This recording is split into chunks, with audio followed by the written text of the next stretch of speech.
Saya nggak tahu apa yang harus saya katakan soal HP ini waktu pertama kali pegang. Karena menurut saya ini bukan Reno yang saya kenal.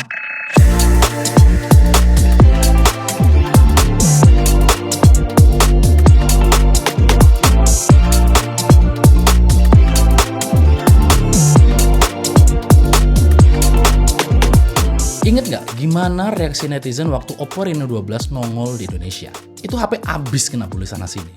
Ya kemahalan lah, bodi plastik lah, dan lain-lain. Kalau boleh jujur, saya merasa memang HP itu tuh kemahalan gitu. Harga 8 jutaannya itu nggak ngasih kesan mewah waktu dipakai gitu. Sekali lagi, salahkan material bodi plastik pada HP tersebut. Sejago-jagonya brand bikin smartphone dengan bahan plastik, plastik tetaplah plastik. Stigma kita tetap beranggapan bahwa plastik identik dengan murah. Mau dikasih apapun di HP tersebut, 8 jutaan dapat HP plastik tuh kayak gimana gitu. In the morning barengan sama Ade dan juga Sogi, ada Pak Ruli juga hari ini. Music directornya langsung ini. Itulah. Tapi yang ini sepertinya Oppo mulai belajar ya, karena yang kita keluhkan di seri sebelumnya diperbaiki di HP ini. Kecuali harganya. Harganya masih di kisaran yang sama dengan seri sebelumnya, yaitu 8 jutaan.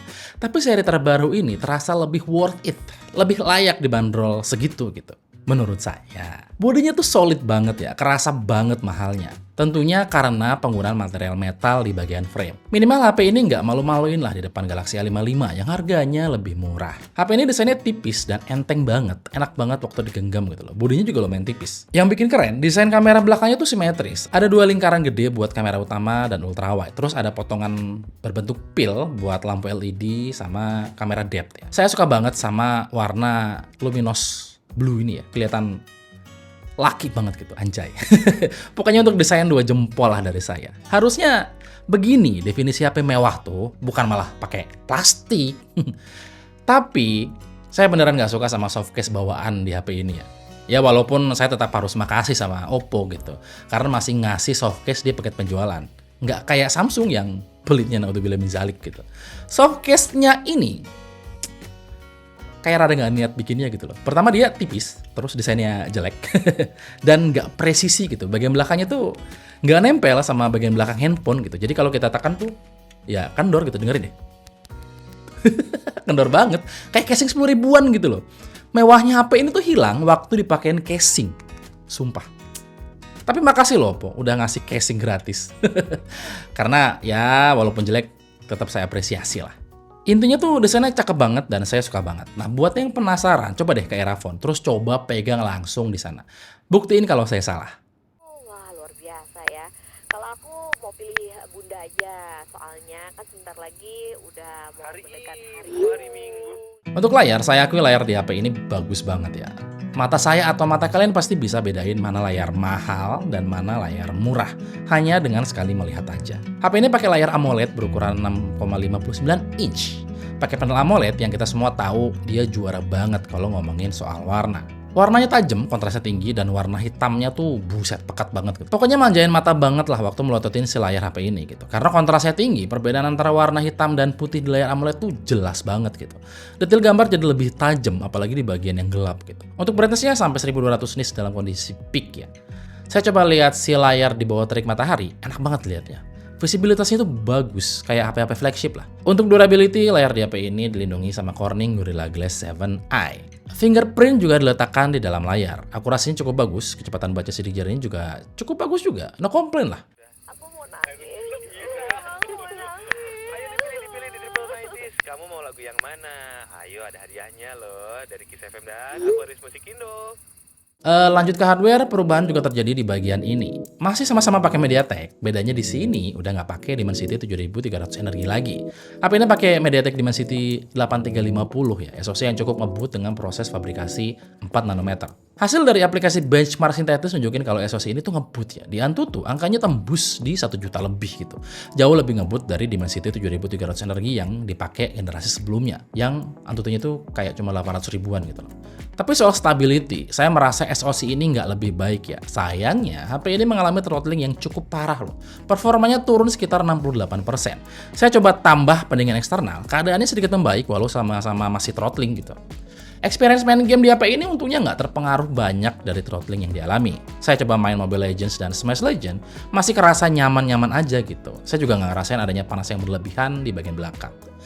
Atau jangan-jangan ini karena softcase yang longgar dan nggak nempel bagian belakang HP-nya.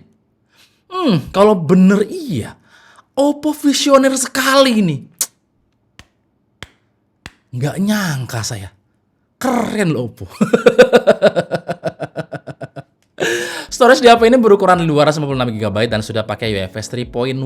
Kecepatan baca tulisnya lumayan kencang, walau belum sekencang flagship. Tapi setidaknya ini lebih kencang daripada storage di Vivo V40 ya. Nggak ada jack audio di HP ini, tapi ada setup dual speaker yang suaranya kencang dan bulat ya. Isinya nggak cuma treble doang, tapi kita bisa dengerin frekuensi low-nya yang cukup tebal gitu. Masih enak buat dengerin musik pakai external speakernya lah. Nice. Saya juga suka gimana mereka meletakkan speaker bawah yang pada saat kita pakai buat main game, speaker ini nggak ketutupan sama tangan kita gitu loh. Detail kecil tapi harus kita apresiasi karena dipikirkan dengan baik. Karena percaya atau enggak, masih ada aja brand yang ngasal dalam mendesain HP mereka. Sehingga hal-hal kecil yang kayak gini tuh jadi sebuah masalah gitu loh. Untuk durability, HP dari BBK Group ini masih yang terdepan ya, dengan dual sertifikasi IP68 dan IP69. Bahkan diklaim tahan terhadap siraman air panas sampai 80 derajat. Yang mana skenario paling memungkinkan terhadap klaim ini adalah HP ini tahan waktu dia kecebur ke dalam mangkok bakso, atau soto, atau apalagi yang berkuah. Ya begitulah intinya. Cuma kayaknya kuah bakso nggak nyampe 80 derajat dah. Saya juga mau mention kalau HP ini tuh kemampuan menangkap sinyalnya bagus ya. Ini saya rasain di kantor di mana ada akses point di lantai 2 yang normalnya cuma bisa kita tangkap 3 bar di lantai 1. Tapi di HP ini terlihat penuh loh. Sebenarnya mereka ngeklaim kalau kemampuan menangkap sinyal di HP ini tuh bagus berkat teknologi Wi-Fi Signal Boost. Tapi kebetulan ini bukan gimmick ya, jadi approve. Music, Kiss FM dan Aquarius Musik Indo akan manjain kamu pakai lagu-lagu Indonesia 90-an spesial di Untuk baterai, HP ini punya baterai berukuran 5600 mAh yang harusnya sudah pakai teknologi silikon karbon ya. Tapi saya nggak nemu informasi soal jenis baterainya. Karena di GSM Arena pun tidak ditulis kalau HP ini pakai silikon karbon. Atau jangan-jangan emang nggak pakai ya? Ya, entahlah. Tapi yang pasti, daya tahan baterai di HP ini tuh bagus. Dalam penggunaan non-stop, dia bisa bertahan sampai 19 jam. Nice. Dia juga dibekali kepala charger dengan output maksimal 80 watt yang bisa ngisi si baterai dari 5-100% hanya dalam waktu 50 menit aja. Jaga malam sama Ulan sampai jam 12. Kita mulai dari Shilon Seven teman Pradua. Lagu ini tuh udah kayak medicine hujanan tahu. Rasanya menyenangkan. Lanjut ke software, pakai Android 15 yang dibalut oleh ColorOS 15. Saya suka banget sama UI di HP ini. Secara visual, secara fungsi, pokoknya saya suka lah. Salah satu yang paling nyaman adalah manajemen shortcut-nya. Kita bisa select, hapus, atau bahkan uninstall beberapa aplikasi sekaligus. Bahkan, kita bisa otomatis memasukkan shortcut-shortcut yang kita pilih ke dalam sebuah folder. Simple ya? Tapi nggak banyak brand yang bisa ngelakuin ini. Malam, jangan galau malam-malam bareng Ulan teman Pradua. Udahan yuk overthinkingnya. Jangan mau kamu balikan sama dia hanya karena kenangan. Nah, soal kamera, sebenarnya saya agak pusing waktu nge-review kamera di HP ini. Karena sebelum saya mereview HP ini, saya itu terus-terusan melototin hasil foto dari Vivo X200 dan Oppo Find X8. Setelah itu, lihat hasil foto di HP ini kok kayak biasa aja gitu. Tapi ini subjektif sih, jadi saya akan coba ceritain apa adanya ya. Kamera juga jadi nilai jual utama di HP ini, walaupun setup kamera belakangnya terasa biasa aja. 50 megapiksel untuk kamera utamanya, 8 megapiksel untuk ultra wide-nya, dan 2 megapiksel kamera depth-nya. HP ini bisa menangkap foto yang baik di kondisi terang, detail yang ditangkap juga cukup tajam, dynamic range-nya juga oke. Dan reproduksi warnanya juga cukup akurat menurut saya. Tapi walaupun harganya 8 jutaan, jangan pernah berharap kalau kameranya akan sebagus flagship ya. Karena dibandingkan dengan foto dari Oppo Find X8, foto dari HP ini justru terlihat biasa aja. Sangat terasa mid-range sekali fotonya gitu loh. Iya, saya tahu. Nggak seharusnya ngebandingin HP ini dengan HP flagship ya. Cuma kan banyak ya brand-brand yang sekonyong-konyong bilang kalau HP mid-range mereka itu sekelas flagship fotonya gitu. Atau pakai sensor flagship atau apalah gitu. Enggak. Foto di HP ini bagus kok, tapi tetap di level mid-range aja gitu. Titik ya. Sedangkan untuk foto low light-nya, saya suka sama hasilnya. Kamera 50 megapiksel plus AI noise reduction-nya bikin si kamera bisa nangkap cahaya dengan baik dan ngasilin foto yang lebih terang plus lebih tajam. Tapi perlu dicatat bahwa hasil foto low light akan optimal kalau subjek foto berada dekat dengan kamera dan diam. Untuk foto portrait, HP ini bisa bikin efek bokeh yang cukup baik ya. Edge detection-nya cukup akurat dalam memisahkan subjek dengan background. Apakah bagus banget? Ya, enggak juga gitu. Rapi, tapi nggak natural aja gitu. Pemisahan background dan foreground itu ya masih kelihatan komputer banget lah gitu. Untuk foto ultrawide-nya, hasil fotonya tergolong standar dengan detail dan ketajaman yang nggak sebagus kamera utamanya tentunya ya. Ya bisa dimaklumi lah mengingat tidak ada yang bisa kita harapkan dari kamera pelengkap yang cuma beresolusi 8 megapiksel. Tapi beda cerita dengan kamera depannya ya. Kamera depan 50 megapiksel di HP ini ngasilin foto selfie yang bagus dengan detail dan ketajaman yang di atas rata-rata sob. Baik di kondisi terang ataupun di kondisi low light. Dynamic range-nya juga oke, skin tone-nya juga tetap terjaga. Udah nggak tahu lagi gimana jelasin bagusnya kamera selfie di HP ini. Tapi yang pasti untuk urusan kamera depan ya track record Oppo memang sangat baik gitu. Kalian semua tahu ya, sekarang itu banyak banget handphone yang nawarin spesifikasi yang tinggi banget di harga yang sangat terjangkau, bahkan lebih murah, jauh lebih murah daripada mid-range punya Oppo ini, si Reno 13 5G. Tapi satu hal yang handphone yang kalian bilang bagus tuh nggak bisa lakukan adalah kemampuannya merekam video dari kamera depan dengan resolusi 4K di 60p atau 60 fps. Kok 60p sih? 60 fps. Seperti yang kalian lihat sekarang, saya merekam video ini menggunakan Oppo Reno 13 5G. Kamera depan resolusinya 4K 60 fps. Yang menurut saya ini adalah salah satu handphone mid-range di range harga segini yang punya kemampuan merekam video yang sangat bagus ya. Saya bilang sangat bagus karena memang videonya sebagus ini ya seperti yang kalian lihat sekarang lah gitu. Dynamic range-nya bagus, langitnya masih kelihatan jelas gitu, detailnya oke. 4K coy kamera depan, bukan flagship tapi dia bisa 4K 60 fps. Bagaimana ini pemirsa? Tapi intinya adalah saya cuma mau kasih tahu bahwa HP ini kemampuan merekam videonya ada di level yang berbeda dengan HP-HP lain seperti Realme, Xiaomi. Jauh banget kalau dibandingin sama HP ini gitu. Termasuk kualitas suara yang ditangkap. Kalian dengar deh suara saya yang dari tadi. Bagus kan? Coba deh kalau pakai HP Realme atau Xiaomi. Nilai sendiri deh. Nah, ini adalah kamera belakangnya. Dimana kamera belakangnya punya aperture yang lebih besar. Jadi ngasih efek bokeh, depth of field yang lebih baik dibandingkan kamera depan yang tadi. Tapi yang pasti kamera belakangnya nggak kalah keren dalam merekam video beresolusi 4K di 60 fps. Sekali lagi kemampuan merekam suaranya juga bagus. Ya, ada di level yang berbeda lah gitu.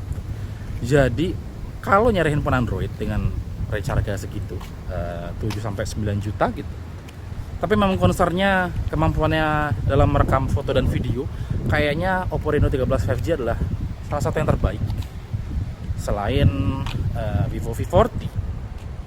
Vivo V40 lebih murah sih, tapi videonya menurut saya bagusan ini.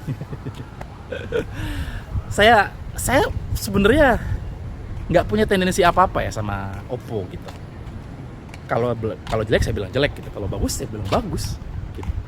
Saya bingung mau bilang video di handphone ini biasa aja, tapi nyata memang bagus gitu untuk sebuah handphone mid range gitu. Jadi ya it is what it is gitu. Anjay, it is what it is. Ya intinya pokoknya kamera belakang mampu merekam video dengan kualitas yang menurut saya bagus untuk sebuah HP mid range. Tapi tentu aja tidak ada yang sempurna yang namanya handphone. Termasuk HP ini, dimana kekurangan yang saya temukan di kamera belakang atau kemampuannya dalam merekam video adalah lensa ultrawide-nya hanya bisa merekam video maksimal di Full HD 30 fps, yang mana itu sangat disayangkan menurut saya. Seandainya dia bisa merekam 4K minimal 30 fps lah, itu akan menjadi sangat-sangat killer sekali ya gitu. Karena jarang itu bahkan nggak ada gitu yang handphone mid range yang bisa merekam 4K di lensa ultrawide-nya gitu. Tapi ya itu kekurangan sih tetap gitu. Kelebihannya ya kamera utamanya videonya bagus gitu. Kamera ultrawide-nya cuma Full HD 30 fps. Dengan kualitas seperti yang kalian lihat dan kualitas suara seperti yang kalian dengarkan sekarang. Gimana menurut kalian?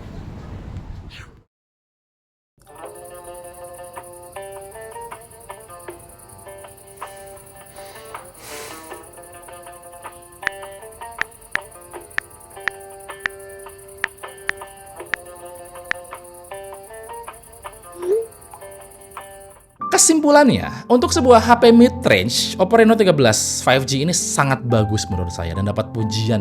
Ya, saya pujilah intinya. Hampir di semua bagian HP ini tidak mengecewakan. Baik itu desain, layar, performa, baterai, bahkan kameranya. Kalau harus mengeluh mungkin yang bisa dikeluhkan hanyalah harganya mungkin. Tapi sebenarnya juga ini nggak terlalu bisa dikeluhkan sih. Karena memang HP ini masuk ke kelas premium mid-range. Kelasnya itu mungkin sama dengan Vivo V40 atau Samsung Galaxy S24 FE. Apresiasi setinggi-tingginya dari saya untuk Oppo karena membuat HP ini jadi lebih layak dibanderol dengan harga segitu. Dibandingkan seri mereka sebelumnya yang kita semua tahu menjadi bulan-bulanan para netizen ya. Ditambah blunder petinggi mereka yang mereaksi videonya David Gadgetin. Kocak. Jadi menurut saya ini HP layak buat dibeli. Kalau kalian punya budgetnya, nggak usah dengerin lah mereka yang berkomentar mending ini, mending itu, mending ini, mending itu. Yang mana bahkan mungkin mereka belum pernah pegang HP yang mereka komentarin gitu. Jadi saran saya, silakan beli HP yang kalian inginkan dan sanggup kalian beli. Dan pastikan beli HP-nya di Erafone aja ya, aman. Bisa dicobain dulu dan sudah pasti terpercaya. Silakan tulis pendapat kalian di kolom komentar. Irwan undur diri dan adios.